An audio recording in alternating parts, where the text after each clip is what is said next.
Selamat datang di Radio Aira, tempat di mana setiap kisah menemukan suaranya.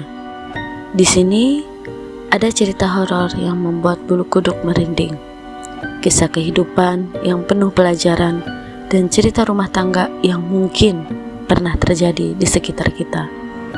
Duduklah dengan tenang, pasang headsetmu, dan biarkan suara ini menemani malam atau harimu. Karena setiap cerita selalu menyimpan rahasia. Inilah Radio Aira, teman setia di setiap kisah. Ayah, kenapa kamar belakang selalu dikunci? Itu pertanyaan yang pertama kali aku tanyakan saat kami pindah ke rumah baru di pinggir kota. Ayah tidak langsung menjawab. Dia hanya menatap pintu kayu tua di ujung lorong lalu berkata pelan, "Pokoknya jangan pernah dibuka." Sejak saat itu, rasa penasaranku justru semakin besar. Rumah ini murah, terlalu murah. Ibu bilang kami beruntung mendapatkannya cepat. Tapi sejak malam pertama, aku tahu ada sesuatu yang salah. Jam 1 malam, aku terbangun karena suara ketukan. Tok, tok, tok. Pelan, teratur, seperti seseorang mengetuk dari balik dinding. Awalnya kupikir suara tikus, sampai aku sadar suara itu berasal dari arah kamar belakang. Aku menutup telinga dengan bantal, namun suara itu berubah menjadi gesekan, seperti kuku-kuku panjang menggaruk kayu. Srak, srak, srak. Aku tidak berani keluar kamar malam itu. Besok paginya aku tanya pada ibu, "Ibu, dengar suara semalam?" Ibu berhenti menyapu, wajahnya pucat. "Kamu juga dengar?"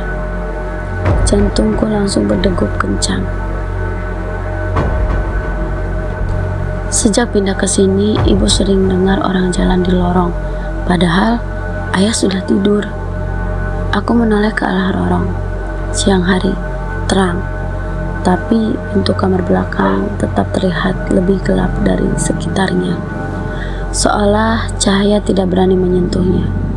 Malam ketiga, aku terbangun lagi, bukan karena ketukan, tapi karena suara perempuan bernyanyi, pelan, patah-patah, seperti suara kaset rusak. La, la, la, la, la. Aku duduk di ranjang, tubuhku dingin. Suara itu jelas berasal dari lorong. Lalu terdengar langkah kaki, pelan, menyeret. Seret, seret. Langkah itu terhenti tepat di depan kamarku. Gagang pintu bergetar. Klik, klik, klik. Aku menahan napas. Pegangan itu berputar, pelan, lalu terhenti. Dan suara perempuan itu berbisik tepat di depan pintu. "Bukan kamar ini." Langkah itu menjauh, menuju kamar belakang. Aku yakin ayah tidak membukanya. Aku yakin semua orang tidur. Tapi aku juga yakin pintu itu baru saja terbuka.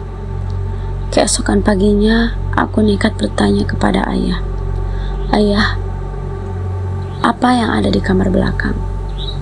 Ayah menatapku lama, lalu berkata, "Sebelum kita beli rumah ini, ada anak perempuan yang hilang." Aku merasakan darahku seperti berhenti mengalir.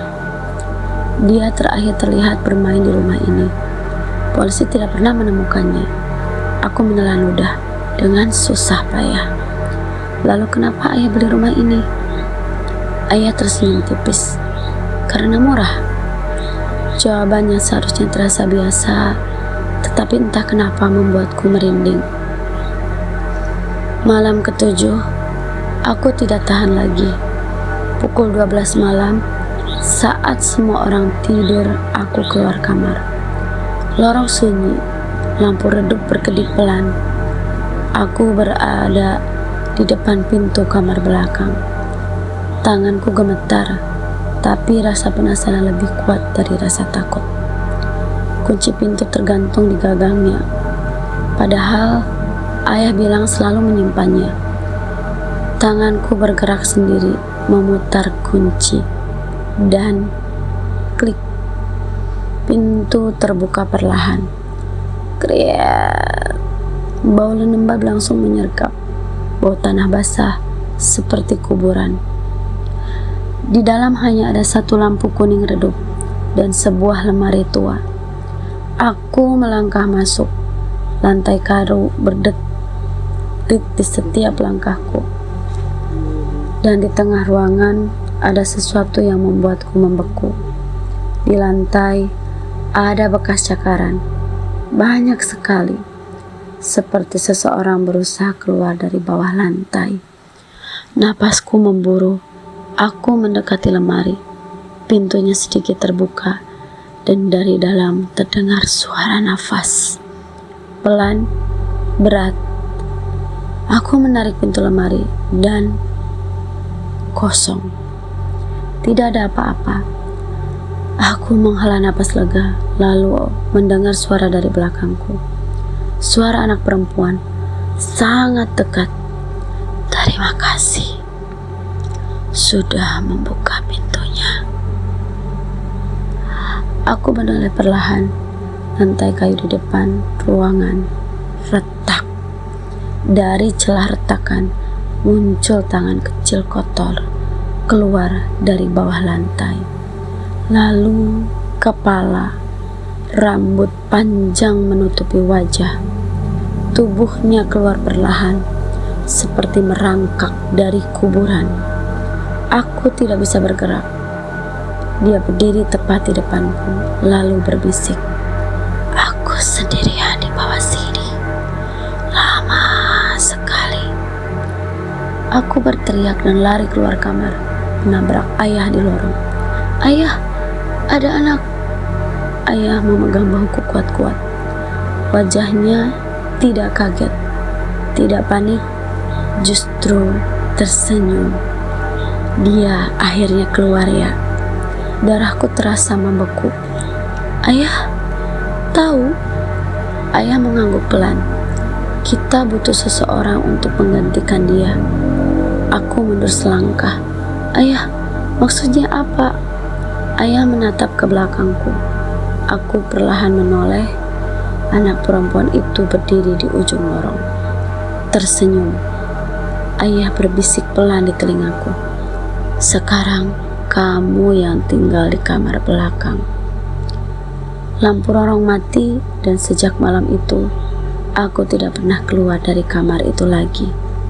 Tapi setiap ada keluarga baru datang melihat rumah ini, aku selalu mengetuk dari balik dinding. Tok, tok, tok. Kalau kamu mendengar ketukan di dinding malam ini, pastikan itu bukan dari kamar yang tidak pernah kamu buka.